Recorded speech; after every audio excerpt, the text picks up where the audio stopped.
Sobre a luta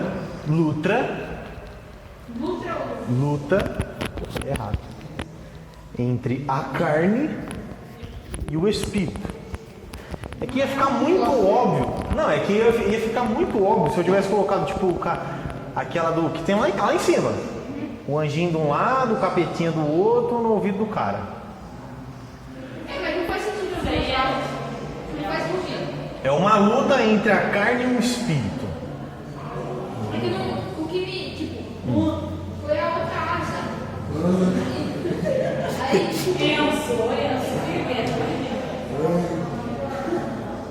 Mas é isso.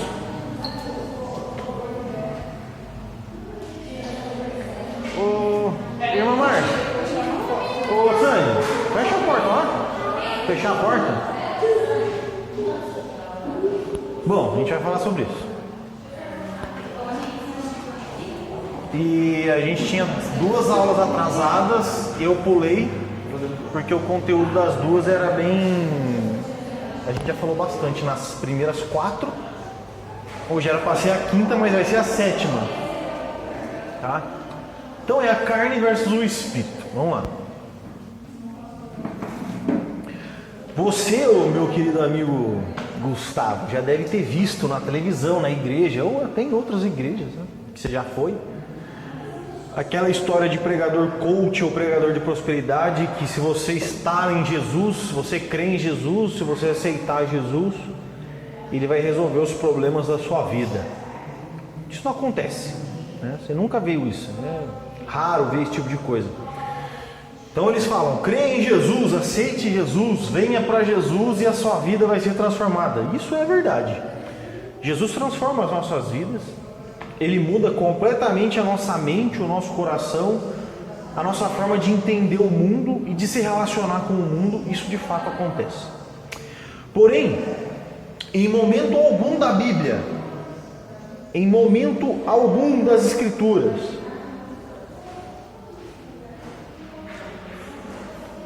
você vai encontrar a afirmação de que Jesus resolve os nossos problemas por completo.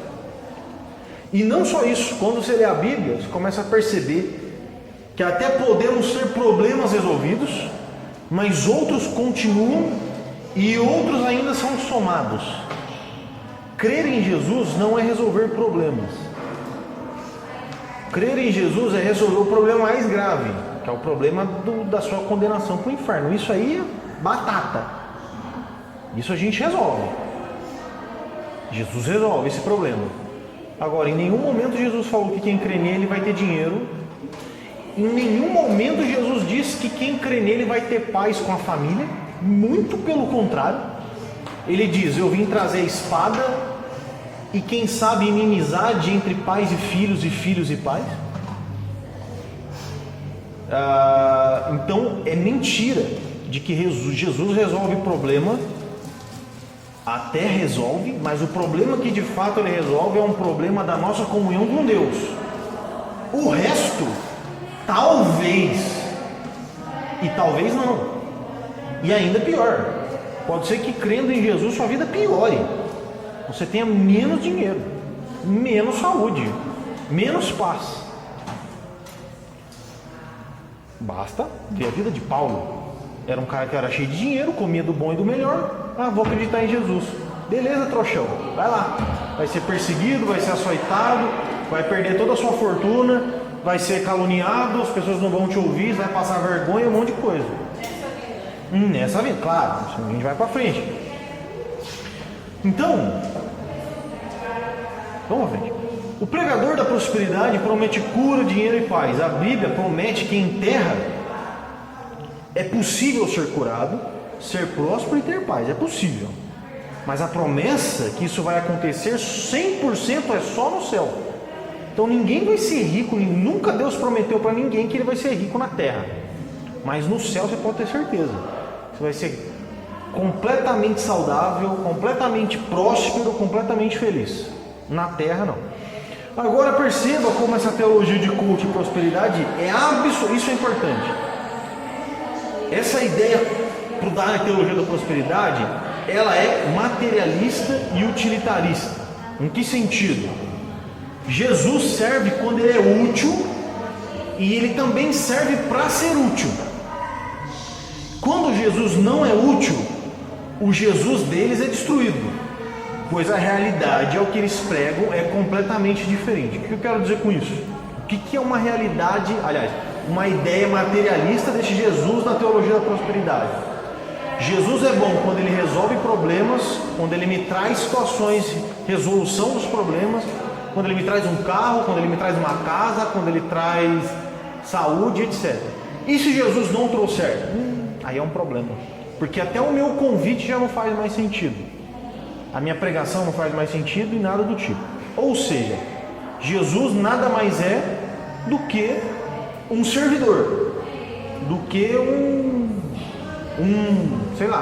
garçom para as pessoas. O pior ainda dessa história nem é isso. Eles dizem o seguinte também: Jesus vai resolver seus problemas, basta você crer. Aí beleza, o Zezinho vai lá, ele crê em Jesus, e agora Zezinho até foi curado. Zezinho agora tem 2 casas de aluguel, ele tem uma grande empresa. Zezinho se casou e agora tem 2 filhos. Que lindo! Jesus fez coisas maravilhosas na vida do Zezinho. Só que eles se esqueceram de avisar para o Zezinho que fumar maconha e trair sua esposa é errado. Então o Zezinho agora está cheio da prosperidade, agora ele está saudável, ele está top. Só que ele é um maconheiro e ele trai a esposa dele. Não. Só que Jesus te deu o que você queria, pô. Aconteceu na sua vida. O problema do Zé que precisa ser resolvido é o dinheiro ou é o pecado? Será que quando o Zezinho creu em Jesus, mano do céu, velho,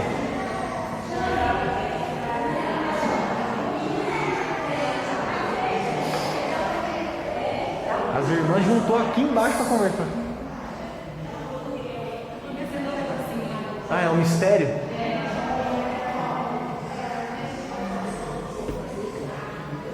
Vamos lá. Zé, quando ele creu em Jesus, na esperança de ter sua vida financeira e sua saúde resolvida, ou será que Zé creu em Jesus porque ele estava preocupado com a sua condição de pecador e de um homem que frequentemente desagrada a Deus por causa do seu pecado? Essa é uma pergunta que deve ser feita. Quando você decidiu crer em Jesus, aceitar Jesus, ainda que isso pode ter mudado posteriormente, tanto para o bem quanto no mal. Quando você decidiu fazer isso, você decidiu porque Jesus vai resolver seus problemas cotidianos, ou porque você era um pecador desgraçado e precisava da ajuda dele para se reconciliar com Deus? A promessa da teologia da prosperidade é resolver seu problema financeiro, sua saúde e te dar uma vida melhor. Eles se esquecem que o problema que é necessário resolver é o problema do pecado. E quanto a isso, a promessa é: você será perdoado em terra, seus pecados serão esquecidos e você será justificado. Isso eu prometo para você. Se você se arrepender dos seus pecados e crer em Jesus, aqui na terra você será perdoado de todos os seus pecados. Os seus pecados serão esquecidos e você será justificado por Cristo. Só que mesmo assim, o seu pecado só vai parar de te atormentar quando você morrer. E se seu pecado não for um tormento para você, então nem na terra você vai ter solução. O que eu quero dizer aqui? Se o homem hoje não se preocupa com a sua condição de pecador, nem na terra ele tem solução. Nem aqui ele tem solução para os pecados dele, enquanto ele não se sentir aflito com os pecados e com as coisas que ele faz contra Deus. A conversão de um crente é, na verdade, o começo da luta mais difícil você trabalhar. Mano, eu não vou...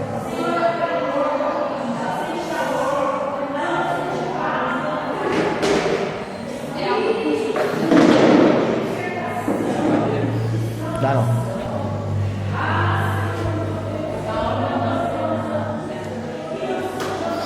Está sem férias? E eu vou falar sobre isso aqui daqui a pouco, cara.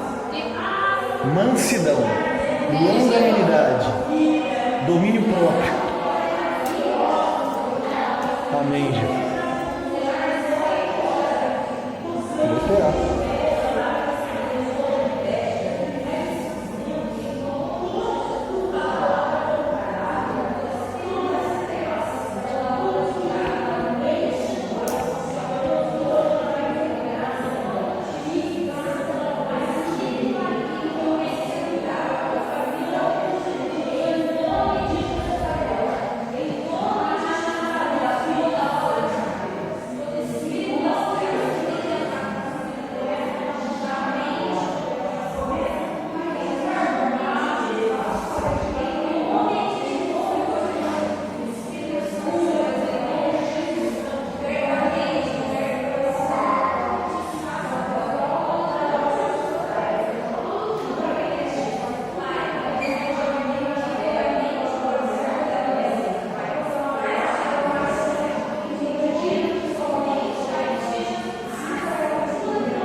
Gálatas capítulo 5. Gálatas capítulo 5, verso 23.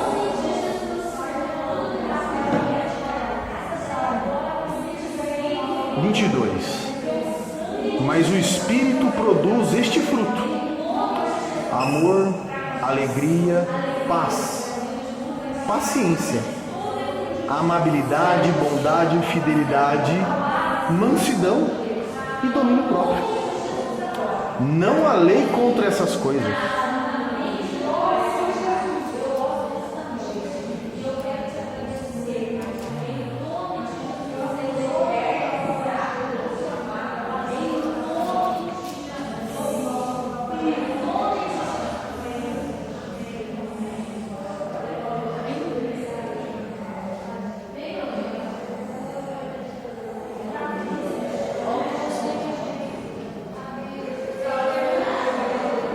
Esperar calar.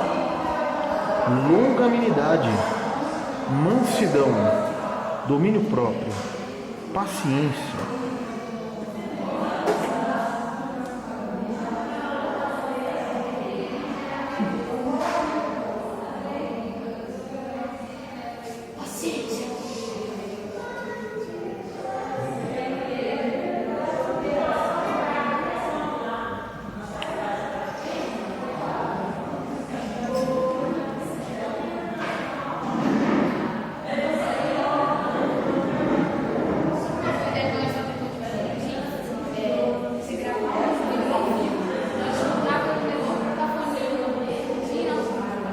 Todo mundo com fone, né? Nossa, pode gritar à vontade.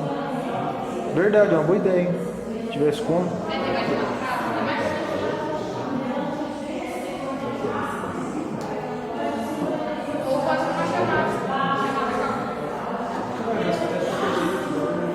Cara, eu não tô ouvindo nem o que você tá falando, velho.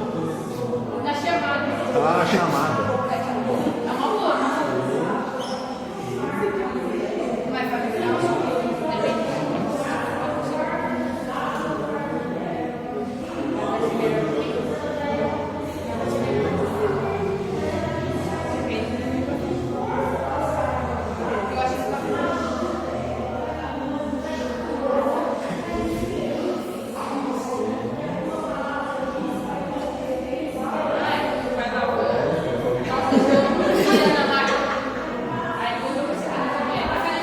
Não tem nada. Você falou da calça. meu pai lavou a calça, deixou um dia na máquina. Aí ficou feliz. Ah, fica fedendo ainda. Deu positivo? Não. Mas fede, mas tô ligado. Tudo está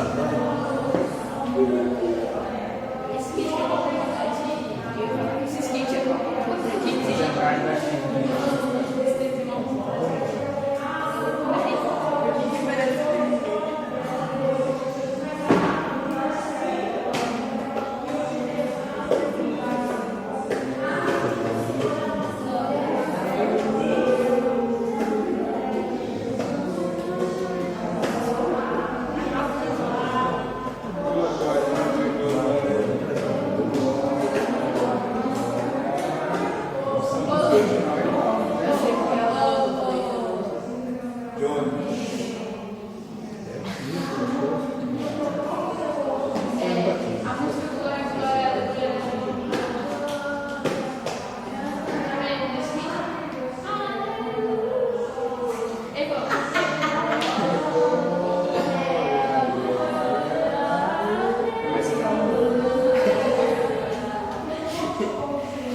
Gálatas capítulo 5.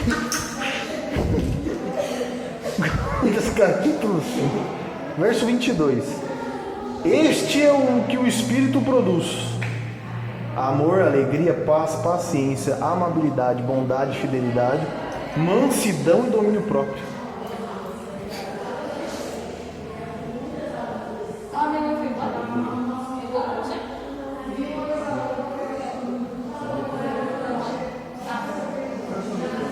Ah, minha mãe foi embora.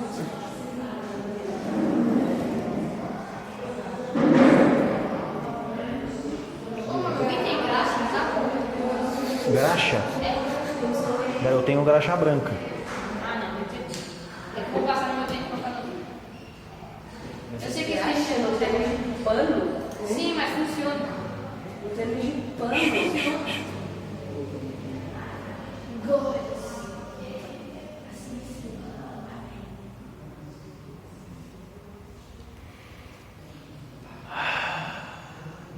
Paz nos estádios. Olha, até posso falar baixo. Fala alguma coisa baixo. Ó, consegui ouvir.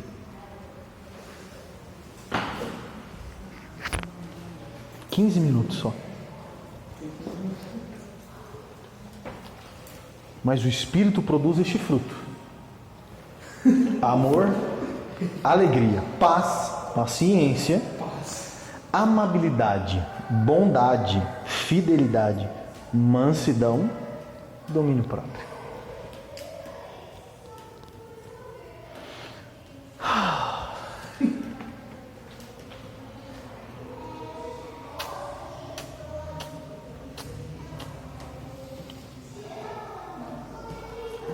Vou voltar aqui, vou ler o último parágrafo.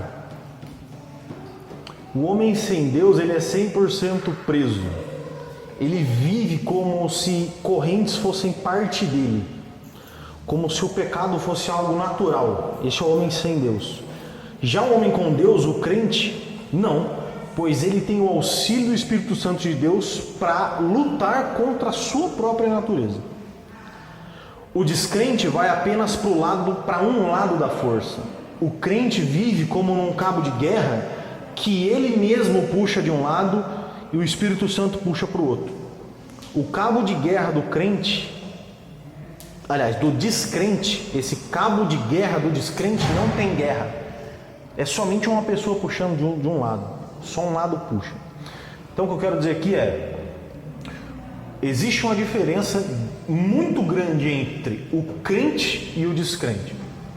O descrente, ele luta sozinho a favor dele mesmo, da sua natureza. Pecado, pecado, pecado. Não, mas ele ajuda a velhinha a atravessar a rua. Para quê? Com que objetivo? Qual a finalidade? Lembra que eu falei para vocês? Tudo que é feito sem fé e que é feito, se não for para a glória de Deus, é pecado. Ainda que seja a coisa mais extraordinária do mundo.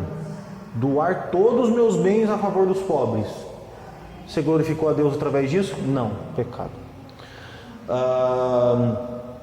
Então o homem, a sua natureza é um cabo de guerra de uma pessoa só. Só um lado puxa. O crente, diferente, nós temos uma guerra entre nossa natureza e o Espírito Santo que nos auxilia. Uma coisa que eu já cheguei a comentar com vocês: o homem, ele é dominado por duas forças ativas. O crente, por ele mesmo, pela sua natureza, pelas suas vontades, e pelo Espírito Santo. Não existe controle demoníaco na vida do crente. Não existe crente endemoniado. Uma vez que aquela pessoa de fato, verdadeiramente acreditou em Jesus Cristo, não tem como essa pessoa ficar endemoniada. É impossível. E até Jesus conta a história de que tinha uma casa que morava espíritos na casa, esses espíritos saíram e depois esses espíritos voltaram, espíritos malignos. O que Jesus queria dizer com essa história é que se ele limpa a casa e habita a casa, se tem alguém habitando essa casa, não há possibilidade do outro vir e habitar no lugar dele. Ou a casa é de Deus, ou a casa é de Satanás. Ponto. Não tem outra possibilidade. É isso que a Bíblia nos ensina. Quer dizer que todo mundo que tem o Satanás morando na sua casa vai ficar endemoniado? Não. Vocês já ouviram o próprio Maicon falando. O Maicon não era flor que se cheira, e ele mesmo fala que ele nunca ficou endemoniado. Judas, que é talvez o maior de todos os pecadores que já pisou nessa terra, Judas nunca ficou endemoniado. Nunca babou, nunca gritou, nunca esperneou, nunca fez nada. Ele traiu Jesus. Então, o homem com Cristo, onde Cristo um dia habitou, esquece, velho. Tá? Então, quem é que controla o homem crente? Suas próprias vontades, considerando também sua natureza, e o Espírito Santo de Deus. Quem é que controla o homem descrente? Sua própria natureza também e Satanás, que daí juntou os dois filhos. Nasce os Hitler da vida aí. Então, o crente, quando ele se converte, ele passa a ser alguém diferente. Antes ele era uma criatura. Só que depois de convertido, ele passa a ser uma nova criatura. Estando ele em Cristo, agora as coisas antigas se passaram e tudo se fez novo. Paulo fala isso. Uma vez crendo em Cristo, as coisas velhas se passaram, nova criatura sou, tudo se fez novo. Só que, mas como tudo se faz novo, se um monte de coisa continua acontecendo, principalmente quanto ao pecado. Será que Paulo está equivocado? Ah, gente, é baratinha. Gálatas capítulo 5, verso. Paulo diz: tudo se fez novo, nova criatura. Só que eu sou ainda um homem pecador e muitas coisas que aconteciam continuam acontecendo. Então, como tudo se fez novo? Como é que eu sou uma nova criatura diante dessa afirmação? Aí é que mora um pequeno detalhe. Nem tudo é tudo. E eu vou trazer um exemplo aqui. Você já falou assim para sua mãe, Gustavo? Mãe, hoje eu não vou para a escola porque todo mundo vai faltar. Você já falou isso? Todo mundo. Você nunca falou? Não é possível. Você já falou isso? Mãe, ontem? Mãe, ninguém vai para a escola, todo mundo vai faltar. Então eu não vou. Então eu não vou pular na porta, você vai atrás. Tipo assim, você não é todo mundo, né? Sua mãe responde, você não é todo mundo. Mas você falou isso como para sua mãe? Todo mundo não vai todo mundo faltar. Todo mundo é só no seu filho. Ah, entendi. Os seus amigos não vão, o resto não. O que quer dizer todo mundo? O literal todo mundo. Todo mundo significa que o Neymar vai faltar na escola? Todo mundo sim. Não, quando eu chego, você chegou na sua mãe, a Júlia chegou na mãe dela e falou assim: mãe, hoje eu não vou para a escola porque todo mundo vai faltar. Ela está insinuando que o Neymar também vai faltar? Nossa, aí você está de sacanagem. Assim, pô. Ela está insinuando. Todo mundo. Ela não citou que é todo mundo que estuda. Quando ela fala todo mundo vai faltar, ela quer dizer também que o Neymar não vai para a escola? Falta no trabalho, falta no jogo. Na escola, Gustavo. Tem professor que tá de chinelo, não tá de Gálatas capítulo 5. Paciência, longanimidade, mansidão e domínio próprio. Significa que a irmã Bebel vai matar a aula junto com a Júlia? Não significa.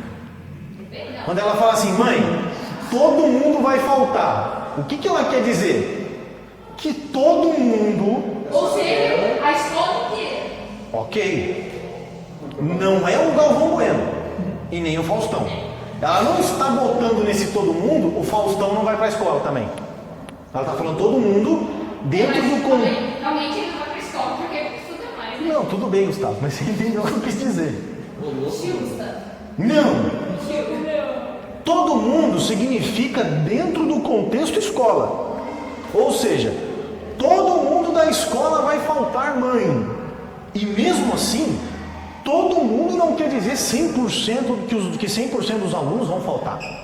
Talvez todo mundo se refira a uma boa parte dos alunos, mas dificilmente a 100%.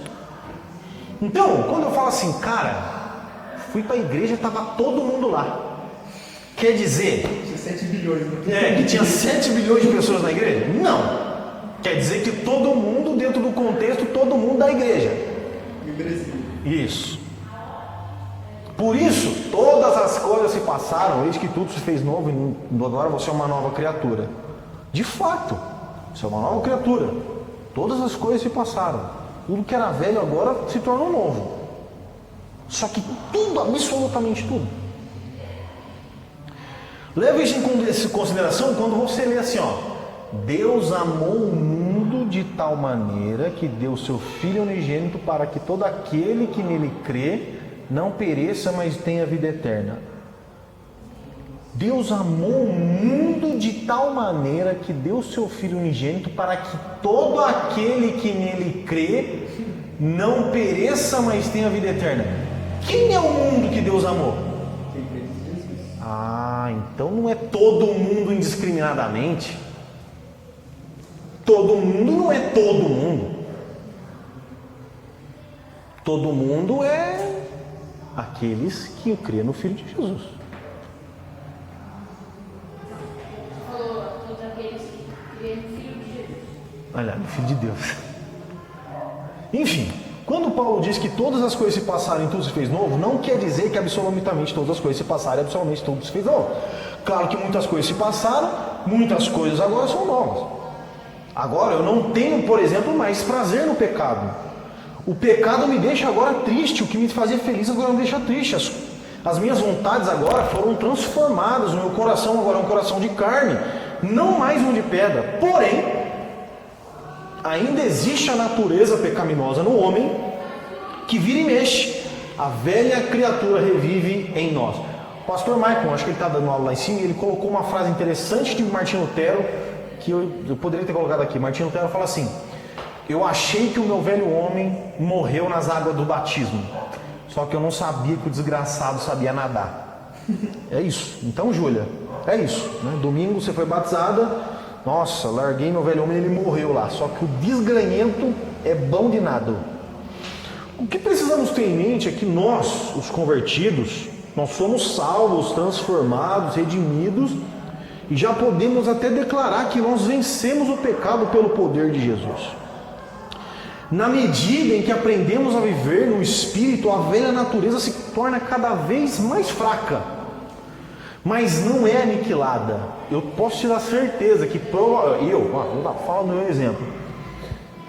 Posso falar do Maicon e de tantas outras pessoas. Nós tínhamos prazeres em algumas coisas que hoje nos dão nojo. Que hoje você fala assim, mano, você já ouviu falar de pessoas que eram maconheiros, que eram drogados e hoje não aguentam sentir o cheiro da maconha, que sente nojo daquilo. Pessoas que de fato foram transformadas. Conforme você vai andando com Deus, essa natureza pecaminosa sua vai cada vez mais se enfraquecendo. Só que ainda assim ela não é aniquilada por completo. Ela continua ao lado da nova natureza. A batalha entre elas é forte e incessante. E nós vamos ler isso em Gálatas capítulo 5. Existe uma treta infinita dentro de nós. Claro que com o auxílio de Deus, nós vamos melhorando gradativamente. E coisas que um dia nos seduzia, para de ser sedutor. Mas nós estamos em constante luta. Ora tem lutas mais tranquilas, ora as lutas mais acirradas. Tem hora que a gente perde, tem hora que a gente ganha. Dá uma olhada aqui, ó. Vamos lá para Gálatas capítulo 5, verso 17. Gálatas 5, 17. Diz assim a Briba: a natureza humana deseja fazer exatamente o oposto do que o Espírito quer. E o Espírito nos impele na direção contrária àquela desejada pela nossa natureza. Essas duas forças se confrontam o tempo todo, de modo que você não tem liberdade de pôr em prática o que intenta fazer. E mais uma vez a gente toca no livre-arbítrio. Você não consegue fazer, crente, 100% da sua vontade, da natureza do seu pecado, porque tem um caboclo que te impede de fazer isso. E às vezes você também não consegue fazer 100% daquilo que Deus quer, porque existe uma natureza que te impede de fazer isso. A minha pergunta mais uma vez é: cadê o livre-arbítrio? Eu não sou livre nem do Espírito e nem da minha natureza.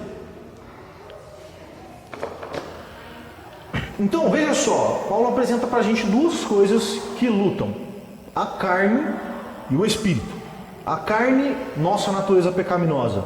O Espírito, a nova natureza, cheia do Espírito Santo de Deus, nosso auxiliador. A carne tem a ver com o velho homem, aquilo que ficou para trás. E o espírito tem a ver com o novo homem, com as novas coisas que surgem.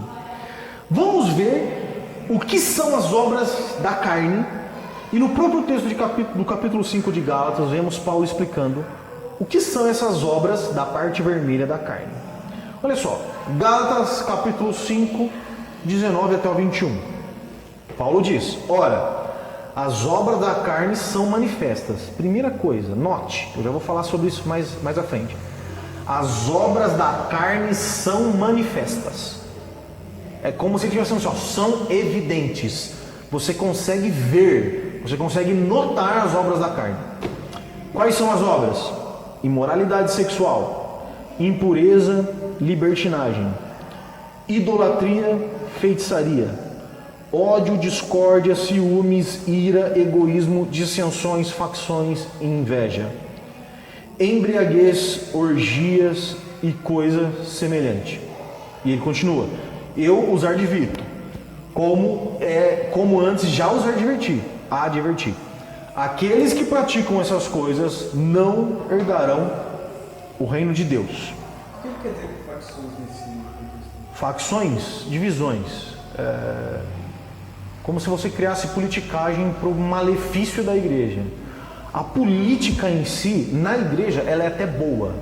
Eu posso criar grupos para tratar sobre coisas que a gente precisa de influência na igreja para o benefício da igreja. Por exemplo, nós não temos uma cantina e gostaríamos de ter para arrecadar dinheiro para assistência social. Então eu armo um grupo de pessoas na igreja, faço um baixo-assinado de pessoas que vão me ajudar a levar isso para o pastor e falar assim: pastor, a gente precisa de uma cantina para fazer isso. Isso é bom.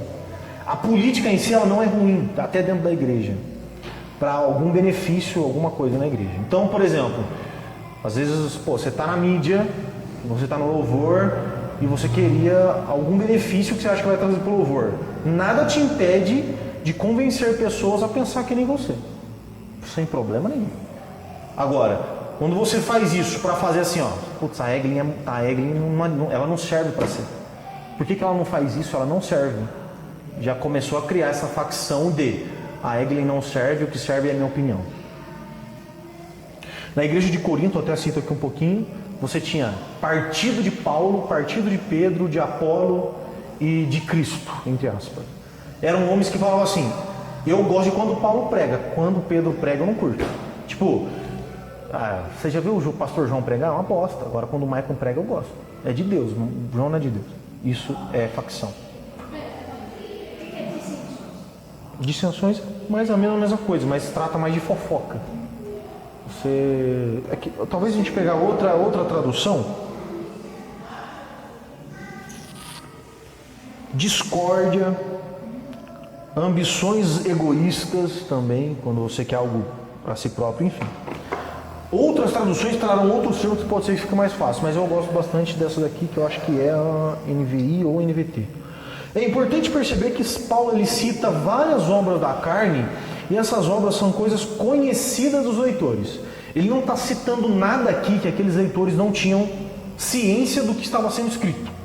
E provavelmente aquilo acontecia frequentemente perto ou aqueles próprios leitores de Gálatas praticavam essas coisas. Paulo deixa claro que as obras da carne são claras, evidentes e que facilmente você encontra por aí. Então, você percebe que tudo isso que ele citou aí são coisas que a gente encontra, tanto dentro quanto fora da igreja, mais fora da igreja, mas são coisas evidentes. A natureza pecaminosa do homem, ela é invisível.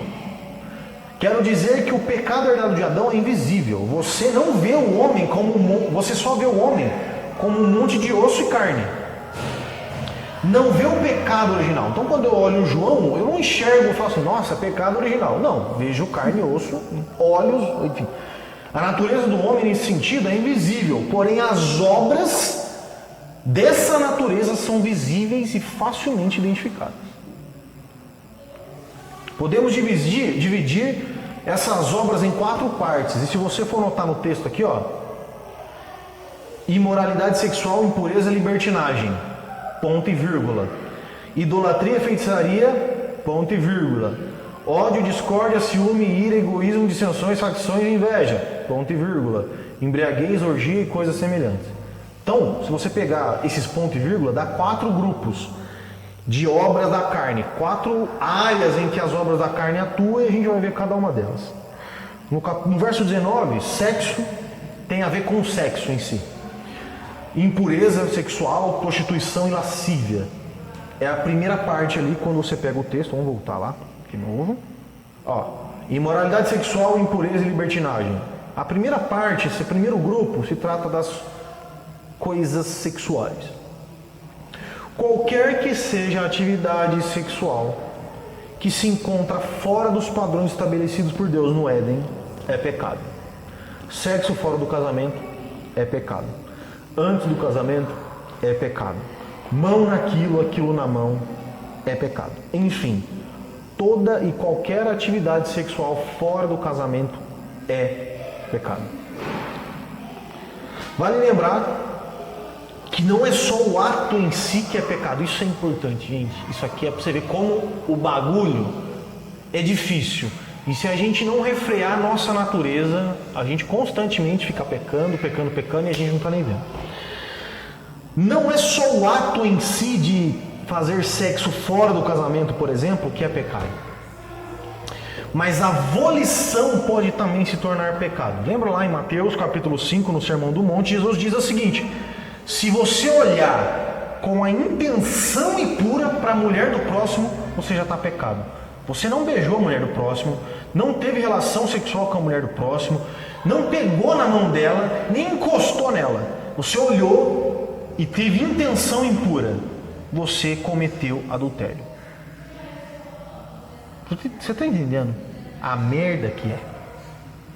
Essa é a merda. O sentimento homossexual é pecado e também a prática do homossexualismo. O que eu quero dizer com isso? É possível um homossexual ir para o céu? É possível, com certeza. Um homossexual que não pratica homossexualismo, o cara vem para a igreja e fala assim: mano, eu já tentei, eu quero, mas eu não consigo gostar de mulher. Eu só gosto de homem. Mas para não ofender a Deus e não pecar, eu vou viver uma vida celibatária, ou seja, não vou me relacionar com ninguém e vou refrear as minhas emoções homossexuais, porque eu não gosto de mulher. Não adianta. Você faz isso por amor a Deus? Você vive uma vida de solteiro por amor a Deus? Sim. Você vai para o céu, cara. Você vai para o céu.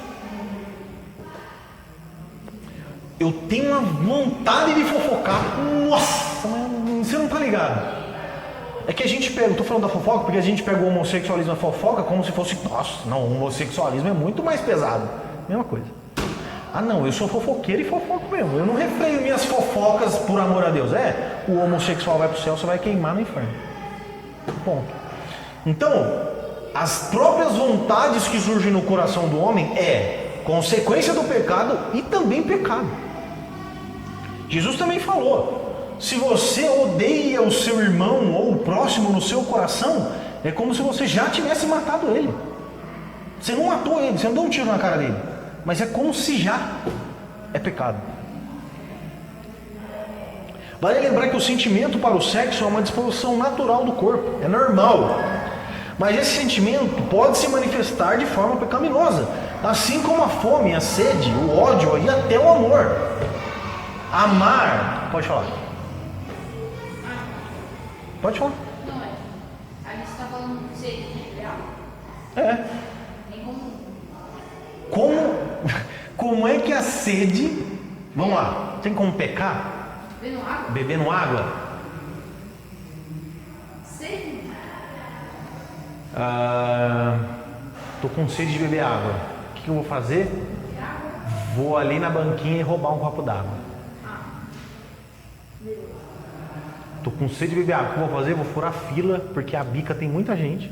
Vou furar fila para beber água. Se fosse literal, se tem água. A vontade, o que eu tô falando? A vontade de fazer sexo é normal. É normal. É normal. Normal, anormal é não ter vontade. Isso é normal. Você vai ficando mais velho, você vai perdendo sua testosterona, sua libido, e provavelmente essa vontade vai diminuindo.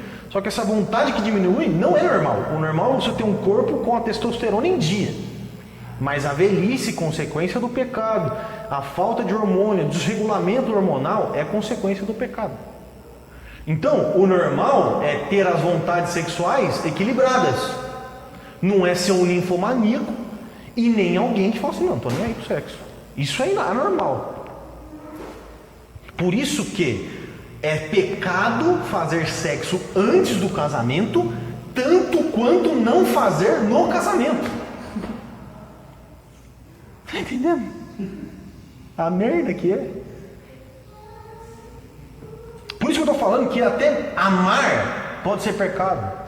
Por exemplo, se você ama uma pessoa, você quer namorar, quer casar com uma mulher que é macumbeira, você está amando errado. Deus proporcionou a Eva como o original, como duas pessoas que têm comunhão com Deus num matrimônio correto. Amar alguém que não participa da sua fé é errado. Nossa, mas eu amo tanto que eu daria minha vida por ela como Cristo amou a igreja. Beleza, irmão, você está amando errado.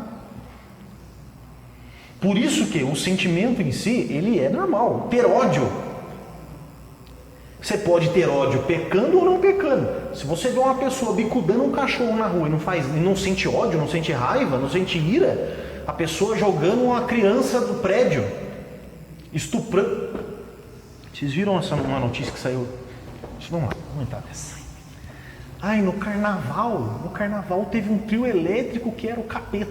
Nossa, o demônio deitadão, o calinho assim, o capeta. Gente, que coisa horrorosa. Gente, que coisa estranha. Nossa, que blasfêmia. Ah, legal. Saiu uma notícia esses dias. Baterista da igreja estuprou a filha de 6 meses e matou ela. 6 meses. Ele era da igreja. Ah, ninguém fala nada. O problema é o capeta na rua, mas o capeta na igreja ninguém fala nada. Você vai lá no Vaticano, você entra dentro da capela de São Pedro, lá da Catedral de São Pedro, que é onde o Papa fica. Gente, é extraordinário. Não sei se vocês gostam de arte, assim como eu gosto de monumento. Você entra lá dentro e você fica assim, mano, do que é isso? É rico, velho. O bagulho enche os olhos. Sabe o que tem lá dentro? Demônios, capetas e anjos e satanases. Lindo de ver. Maravilhoso. Cara, um busto incrível. Você, mano, que capeta muito louco. Como se ver a imagem do diabo, um desenho, uma arte, fosse algo demoníaco. Ah não, só pode pintar Deus. A arte é de Deus, cara. Toda a arte é de Deus. O belo é de Deus. Ah, mas é um demônio. Fez um demônio bem feito? Top. Que demônio muito louco. Glória a Deus pelo seu talento. Ah não, mas... Hã? Cara, você sabia que essa é uma das perguntas mais fundamentais da sua vida? E a filosofia tenta responder isso há milênios. O que é o belo? O belo está nos olhos de quem vê ou no objeto em si? O belo é a Carol falar que eu sou bonito ou eu ser bonito? Sim. Então você tem que responder isso. O belo é isso. O belo é você se parecer com uma flor ou é a flor em si? Não sabe, né? Então tem que responder. Mas enfim, vamos voltar aqui. Não ter ódio do cara que está na igreja e estupra uma criança, seu próprio filho, de não sei quanto, de pouquíssimos meses, eu acho, 1 ano.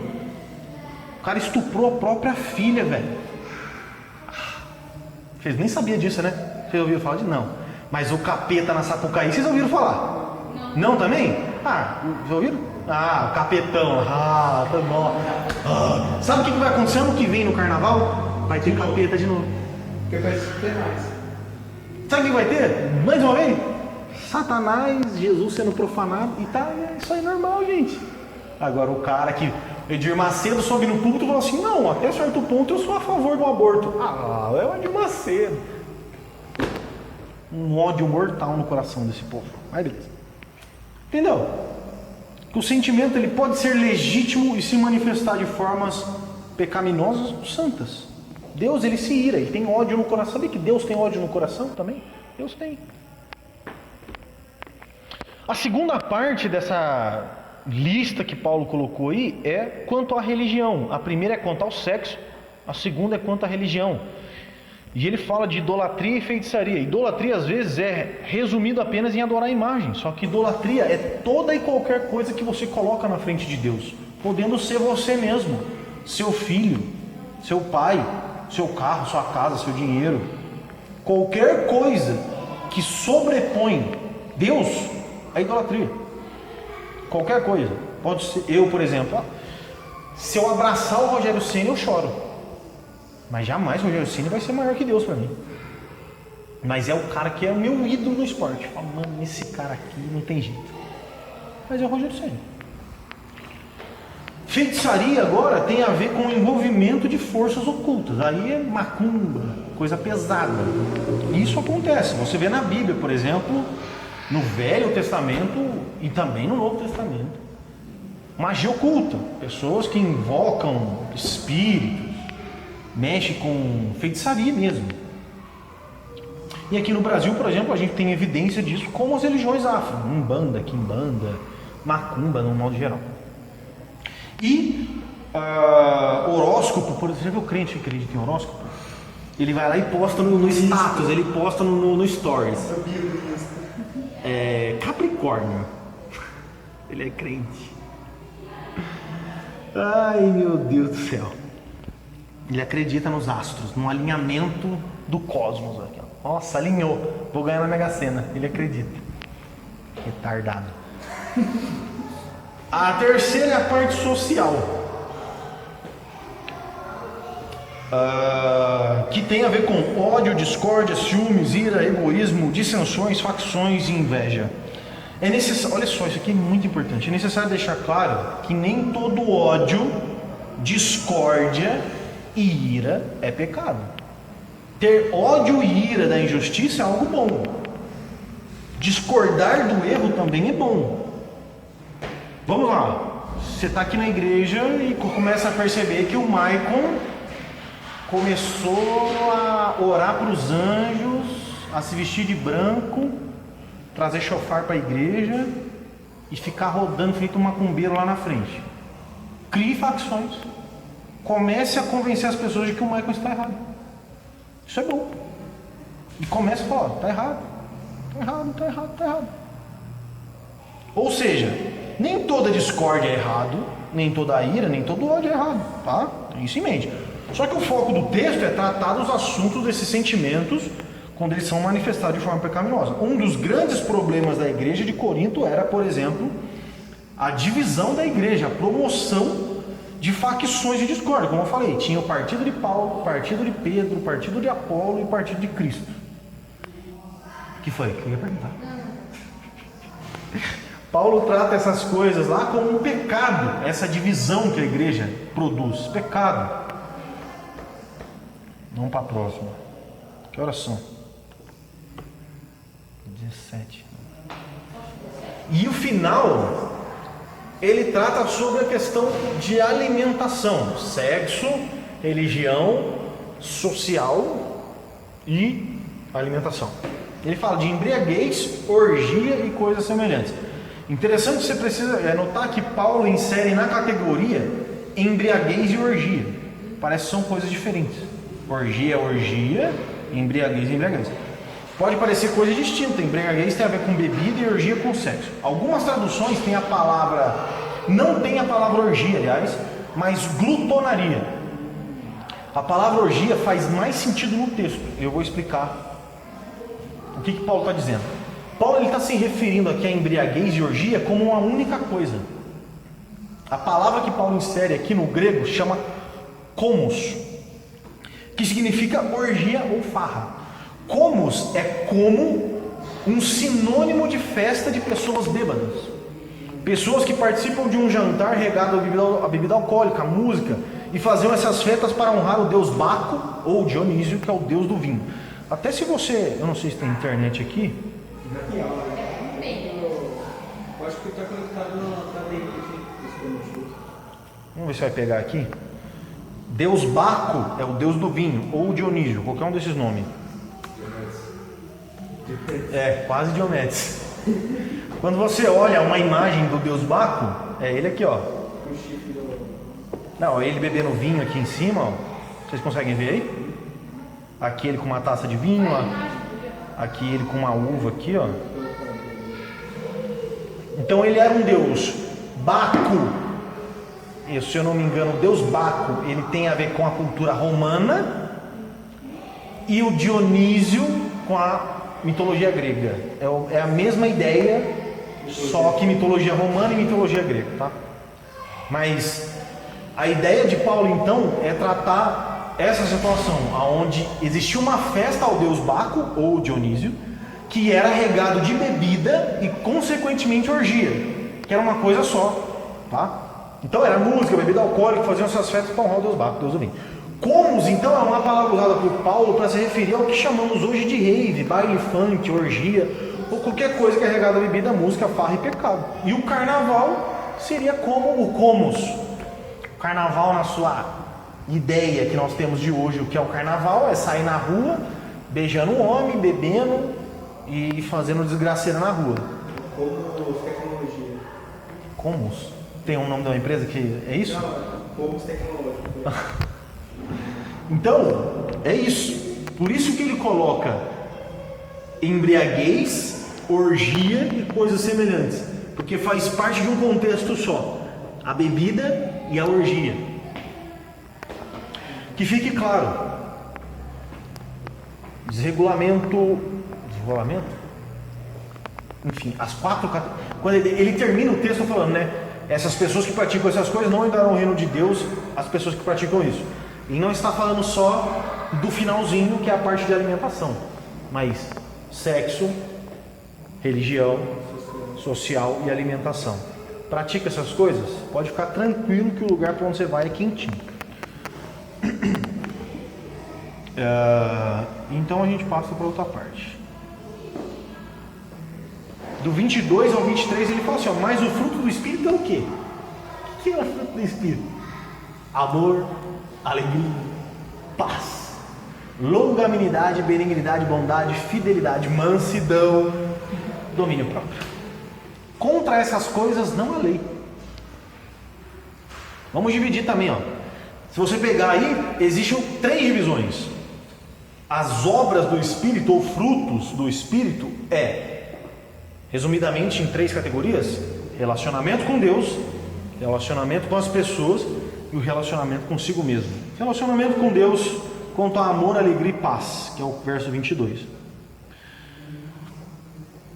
Quando a gente fala de amor, alegria e paz, pode surgir a ideia de que eu tenho que amar o próximo, me alegrar com o próximo e ter paz com o próximo. Isso é verdade, claro, também. Amar, enfim, essas são obras do Espírito. Mas no texto em si, Paulo quer que entendamos essas coisas direcionadas a Deus. Nosso relacionamento com Deus. O nosso amor primeiro, diferente da idolatria, é o amor a Deus. O amor por Deus. Nós devemos colocar Deus em primeiro lugar. Mateus 27, 37 fala: ama a Deus acima de todas as coisas e ao próximo como a ti mesmo. É nesse sentido que Paulo está trazendo para a gente esse relacionamento que é a obra do Espírito. Se o Espírito Santo se move em ti, você ama a Deus como o rei Davi.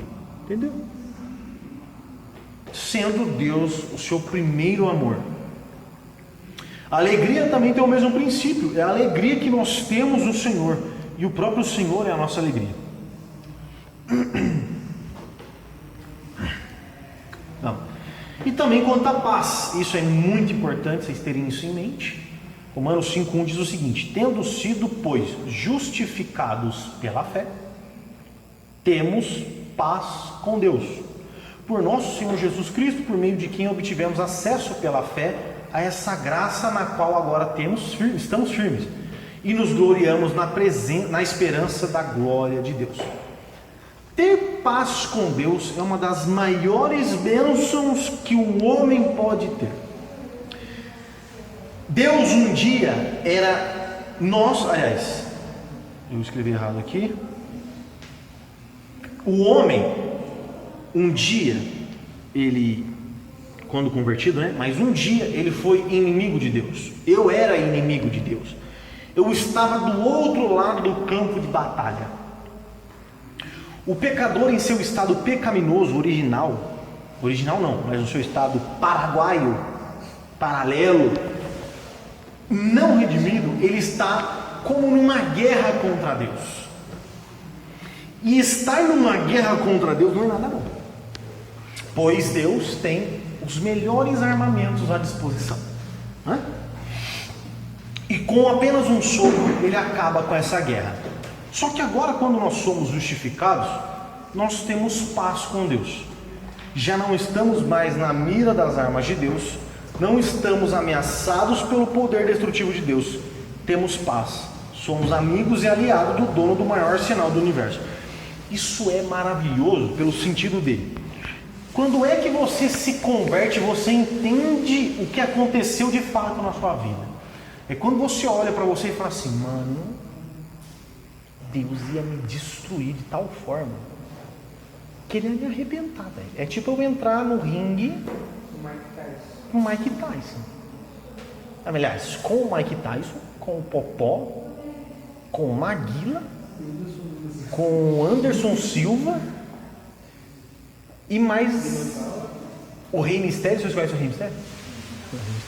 Undertaker, WWE, pô. Nunca conheci a Tá. Anderson Silva também. McGregor.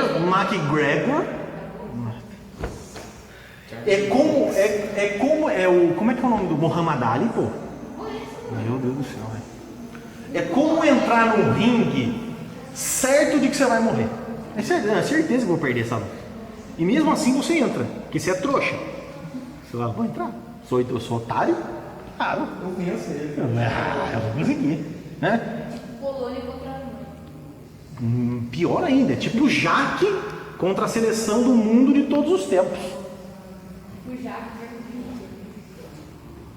Então, é quando você percebe que você era esse retardado que ia entrar no ringue e fala assim, mano, ainda bem que eu não entrei. Antes eu me arrependi dessa luta e falei, não, sabe o que é melhor? Eu lutar a favor dos caras. Porque era certo que você ia perder. É óbvio que você ia perder. Não tem como ganhar essa luta.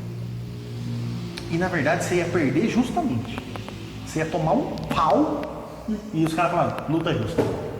Foi justo. Não foi? Matou o cara na porrada. Não tem penalidade para isso, não tem falta. Matou. E é quando você entende que você estava num estado de guerra contra Deus, de inimizade contra esse cara poderoso, e você fala assim, hoje eu tenho paz com Deus. Ele não quer me matar mais. Você tem noção do que é tipo assim, você ser ameaçado de morte pelo Fernandinho Beiramar? Você não sabe o que é Fernandinho Beiramar? Marcola. Não, o único Marco que eu conheço é o antigo. Tá bom. Coordenador municipal. Tá.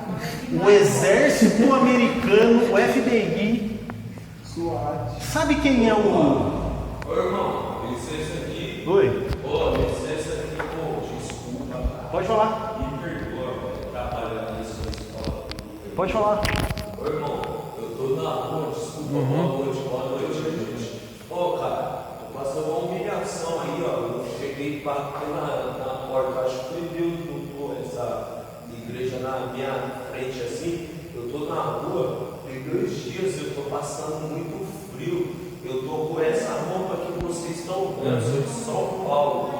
E eu cheguei a ser humilhada ali agora, que eu cheguei na porta da pessoa, eu expliquei com a pessoa, gente, eu tô passando frio, vocês têm uma blusa mais velha e uma calça velha para me doar, que eu tô começando até a tossir, a friagem do cimento tá vindo para dentro do corpo e eu não tô conseguindo dormir. E a pessoa ouviu eu falar, fechou a janela, para mim ir lá dentro, buscar uma peça de blusa, uma calça velha, era mais simples, só para mim não passar tanto frio e conseguir dormir, que eu não estou mais conseguindo, irmão, nem dormir, de tanta friaca que eu estou no corpo. E a pessoa depois abriu o banheiro, começou com ignorância, o que você quer? O que você quer? Eu sou gritando comigo lá na porta da casa dele, me humilhando. Eu falei, Deus abençoe, obrigado. E eu estou passando aqui na frente, eu vi que o ministério saber se pode, cara, jogar na atuação, alguma mais simples, né? Peço pra Deus. Chama o Lucas e a Tati, um dos dois. Nossa, gente, eu creio que Eles vão ajudar lá. poder me ajudar. Ele vai chamar o pessoal, tem um pessoal aqui que é da assistência social, aí talvez eles tenham alguma coisa aqui. Há uns tempos atrás tinha alguma coisa aqui, mas eu não sei onde deve estar. Beleza? Você espera um pouquinho que ele já deve chamar lá.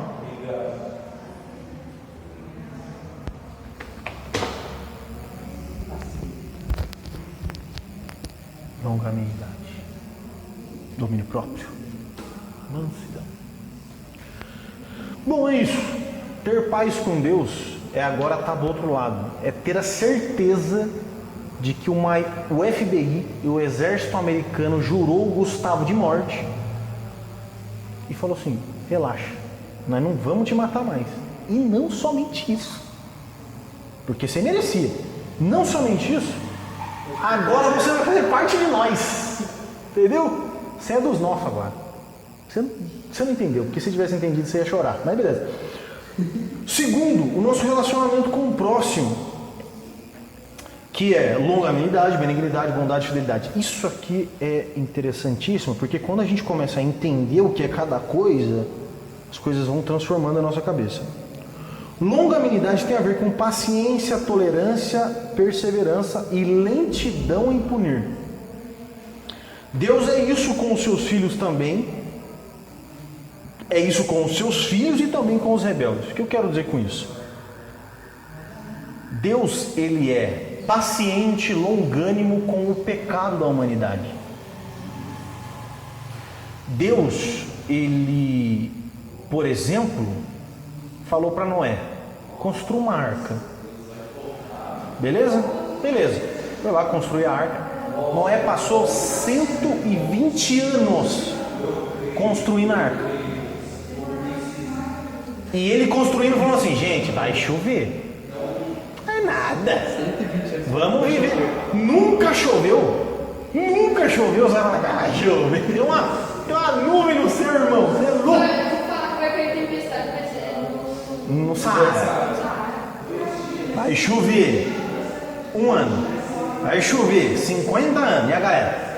Você tá ainda construindo esse bagulho. Tem 50 anos que você tá falando isso. Nada de chuva. Vai chover. 100 anos. Vai chover. Eu tô falando. Vai chover. E Deus ali, ó. 120 anos. Choveu. A arca de Noé nada mais é do que a nossa pregação para os ímpios quando a gente fala assim, ó: Jesus vai voltar. Mas nunca voltou. Vai voltar. Calma, as coisas estão sendo preparadas. Quando tiver finalizada a arca, Jesus volta. E daí, filho, fechou a porta, não entra ninguém mais no barco. Tá dentro do barco? Porque vai chover. Tá? Então, são 120 anos. Sodoma e Gomorra. Quando Deus destrói Sodoma e Gomorra, ele fala assim: minha paciência acabou. Ó, tem uma cota que eu tô falando pra esses caras. Vai, para. Enxofre, velho. Meteoro e enxofre destrói tudo. Então Deus, ele é longânimo em punir, ele é paciente. Se não fosse, ele já teria destruído o mundo inteiro, mas Deus é paciente, ele tolera as nossas falhas também. E além disso, ele é perseverante. Ele nos vê errando e mesmo assim não nos lança fora. Antes, ele continua nos sustentando e nos ajudando. Deus, ele persevera no sentido de nós erramos todos os dias contra ele e mesmo assim não desiste da gente. Ele persevera em nós. Assim temos que perseverar uns com os outros. E ele é lento em punir, como eu falei.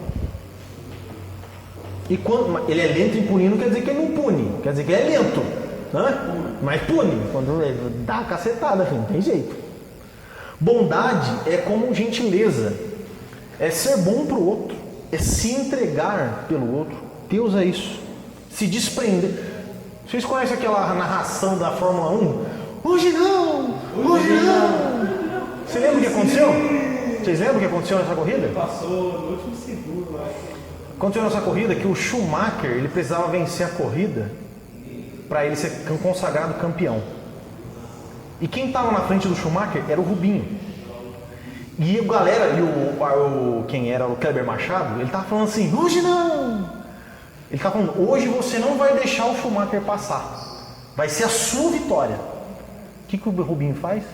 Ele deixa o Schumacher falar, hoje sim. Bondade é deixar de sorrir para o banguelo sorrir. É deixar de comer para o faminto comer. É deixar de ganhar, às vezes perder, para que um outro possa ganhar no seu lugar. Deus é isso, cara. Jesus Cristo é isso. Isso é bondade, isso é ser bom. Benignidade é um pouco diferente, é ser bom no sentido moral com as pessoas. É ser uma pessoa de boa índole, de boa conduta. Fidelidade, vocês lembram o que é fidelidade? Pistes. Eu dei uma aula sobre isso. Pistes é a raiz da palavra fé. Hebreus capítulo 11. A fé é a certeza daquilo que não se vê. É o firme fundamento, blá blá blá. Pistes é fidelidade. E pistes, que é o texto que fidelidade, quando você pega o texto grego, está escrito assim, ó, pistes. O que é pistes? É a absoluta convicção de alguma coisa. É uma confiança fervorosa, forte. Você precisa ter um relacionamento com o próximo a ponto dele botar fé em você. Sabe o que o Michael falou? Eu vou puxar a sardinha para o meu lado, mas ele falou assim para mim, cara, hoje se alguém vir falar mal de você para mim, arruma briga comigo. Eu falei, oh, mas é isso, é você trazer evidências e um relacionamento com a pessoa, que como eu coloquei aqui, a pessoa vira para você e fala, não, por você eu boto a mão no fogo. Boto minha cara no fogo. Isso é fruto do Espírito. Promover uma comunhão no relacionamento com o próximo, a ponto do próximo olhar para você e falar assim, mano, na Júlia eu posso confiar. Não bota fé, não bota fé. Mas é isso. Quando ele fala que o fruto do Espírito é fidelidade, não é necessariamente você ser fiel ao outro, que também é, mas é o outro perceber um relacionamento em você, de que ele fala assim, cara, quem falou? O Maicon. Falou, filho, tá falado. Bota a minha mão no fogo. Por exemplo, se alguém chegar em mim agora e falar assim, Jonathan, peguei sua esposa te traindo. Cara, isso não mexe comigo. Não mexe nem um pouco. Nem um pouco. Fala mesmo? Tá bom. Beleza, fera, valeu. Conheço a esposa que eu tenho. Se você falasse assim, ó, eu peguei você traindo a sua esposa, eu já ia ficar com medo. Mas a minha esposa me trair, mano.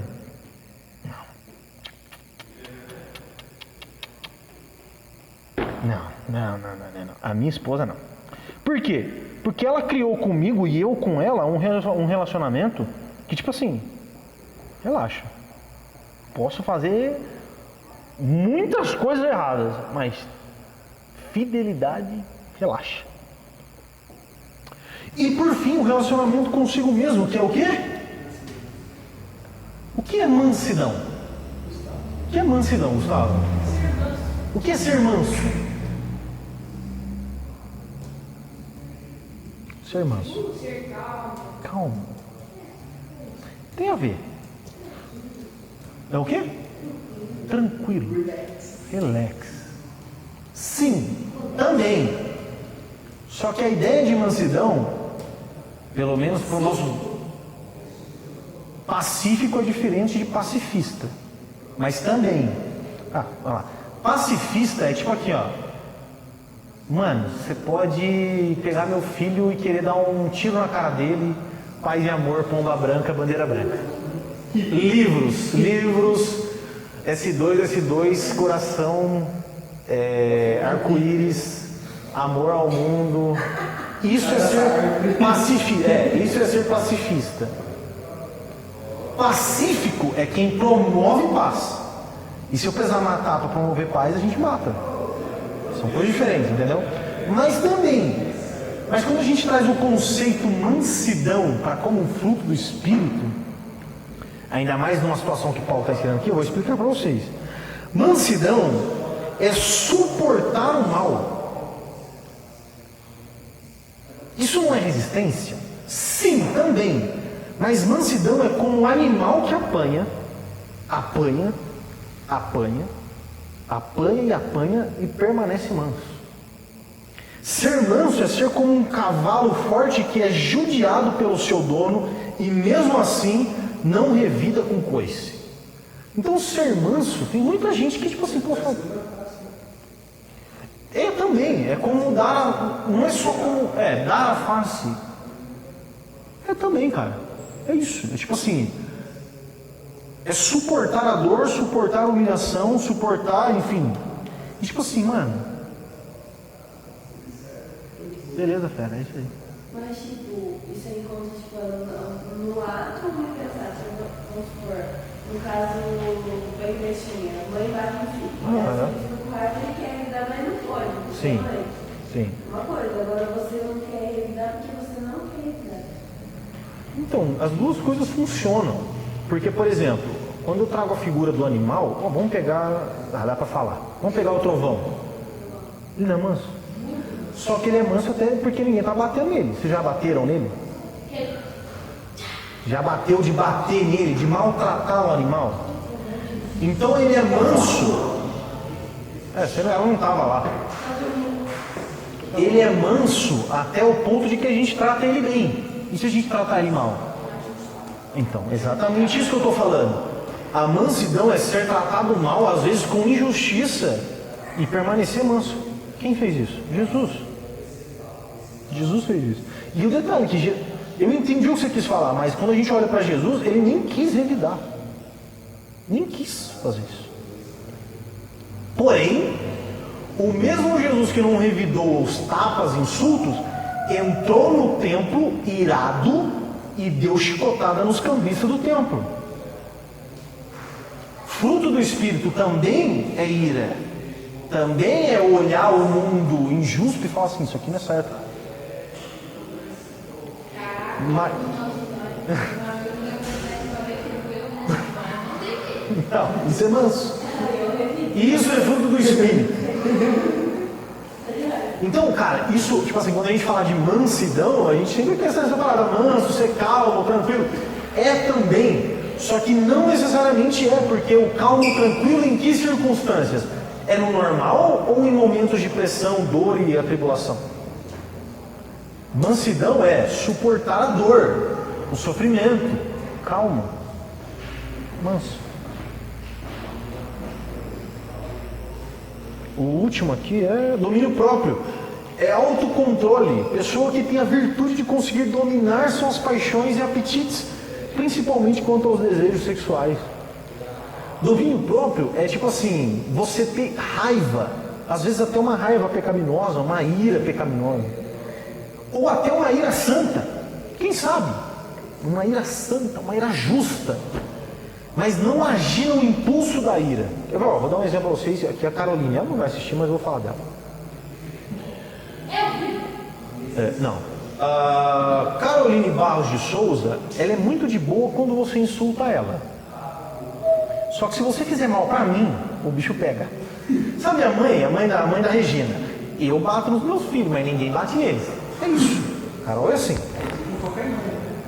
Só que qual é o problema da Caroline? Se alguém faz mal para mim, ela começa a ficar com a raiva da pessoa e começa a falar algumas palavras que não deve, começa a julgar a pessoa de coisa que não deve e começa a não ter o domínio próprio de ouvir a pessoa me insultando e fala assim, beleza, falou bosta. Só isso. Não, eu sou de boa. Vou dar um exemplo. Mas vou dar um exemplo. Esses dias uma pessoa falou alguma parada de mim lá. Também não preciso falar o que é, mas enfim, só falou de mim.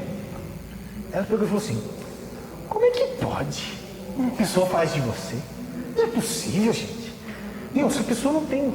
Pessoa ruim, pessoa má. Pessoa. De fato é. De fato é. E ela falou um monte de coisa. Acontece que a vontade dela era de voar no pescoço da pessoa e dar uns 5 murros na barriga. Não fez por quê? A pessoa não estava lá, falou pelas costas e mesmo que ela fosse tentar, não ia conseguir. Mas o domínio próprio é tipo assim, ó, o cara te insulta, o cara te bate, o cara faz tudo E às vezes é até legítimo você revidar. Não quer dizer que não revidar, aliás, não quer dizer que revidar é errado. Legítima defesa é correto, tá, gente? Legítima defesa. Não. Nas proporções necessárias. Legítima defesa é quando você vê que a sua vida corre perigo. Ou a vida de um próximo. Isso é legítima defesa mesmo. Agora, você também pode usar de legítima defesa para impedir de tomar o peteleco, mas não de dar o peteleco na pessoa. Mas enfim, domínio próprio é você dominar os impulsos do seu coração. E gente, eu posso dar certeza para você que Deus é um excelente dominador de si próprio. Você vai ver às vezes na Bíblia, o texto, Deus vira para Moisés e falou assim: esse povo não presta. Povo desganhento, vagabundo. Fala para Moisés: vou matar geral e vai ficar só você. Moisés vira para Deus e fala assim: pô Deus, dá uma segurada. Esse povo você que tirou do Egito, você vai matar os caras, o que vão falar de você? Moisés aconselhando a Deus. Lógico que isso não existe de fato, mas quando você olha o texto, o relacionamento de Moisés e Deus era assim, a ponto de Moisés falar assim: Deus, não faz isso. Ele intercedia pela galera. Deus falou assim: porque se intercedeu, eu não vou matar. Vou matar um pouco só. A vontade era de matar todo mundo. Eu não vou matar só um pouquinho, que é justo que morra. Mas Deus é um excelente dominador de si próprio. Se Ele fosse emplacar sua justiça como deve ser emplacada, um dia isso vai acontecer. Só que Ele é tão dominador de si próprio que Ele tem o dia certo, o momento certo, o jeito certo de fazer isso. Um dia isso vai acontecer. Paulo deixa claro que contra essas coisas, todas essas coisas, não há lei. Não há limite para as obras do Espírito. Faça sem freio, sem receio, sem barreira. Só vai. Produza os frutos do Espírito. Ah, velho, eu não acredito que lá em cima acabou. Existe um cabo de guerra, como eu falei antes. Pera aí. Já deve ter acabado já. 46 já. Ah, já acabou lá em cima? Acabou lá em cima já? Ah, então. Meu Deus, irmão. Falou? Ah, mas eu acho que nem vai ter café hoje. Não, acabou. Oi? É, mano, acho que nem vai ter. Vou parar por aqui. Parei no 16, ainda falta até o 18. Tem mais. Vou parar. Ah, e outra, né, informação. Eu vou dar todas as aulas dessa série aí. O Emerson vai ter o neném dele, ele vai nascer, ele vai estar meio ocupado com essas paradas aí, daí.